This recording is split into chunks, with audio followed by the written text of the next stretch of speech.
안녕하세요. 밴쿠버 인사이트입니다. 알버타에서 활동 중인 헌법 전문 변호사 키스 윌슨, 그는 자유호송 시위, 코로나 규제 소송, 그리고 알버타 자치법 관련 논쟁에서 중심에 있었던 인물입니다. 그는 말합니다.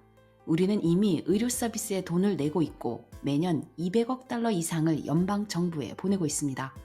많은 사람들이 알버타의 토지와 자원을 연방 소유라고 착각하지만 사실 대부분은 주 정부 소유입니다.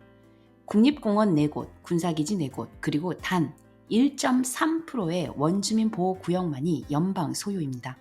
그런데도 연방이 실질적으로 하는 일은 거의 없습니다. 여권사무소 운영도 제대로 못한다는 게 그의 말입니다. 알버타가 떠나면 동부는 그 부담을 감당할 수 있을까요? 그의 이 질문은 서부 분리 논의가 더 이상 단순한 감정이 아님을 보여줍니다.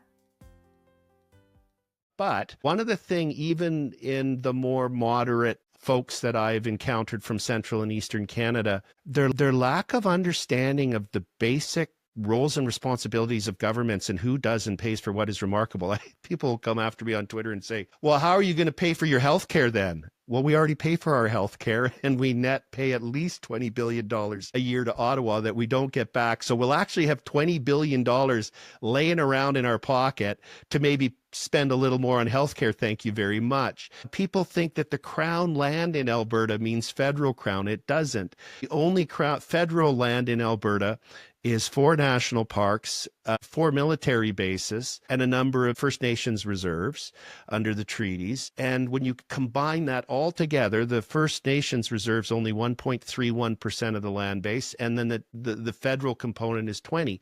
Some people think that the federal government owns the oil and gas here, all owned by the province, the water. The only thing the federal government really has a responsibility for in Alberta is like running a passport office, and they can't even do that. So it's remarkable to me the lack of understanding. Like Nova Scotia has, and I'm not sure on the exact numbers, but I believe it's around $12 billion is their budget. Almost $4 billion of that comes from Alberta. What's going to happen to Nova Scotia when we leave? Right? And if we leave, where Ontario's now going to have to pay that money. And the fellow from the Toronto Star won't be so smug at that point. The reality is that Alberta is a tremendous asset to Canada. We fund so much of Canada's activities. We ask so little, and instead we've just been harassed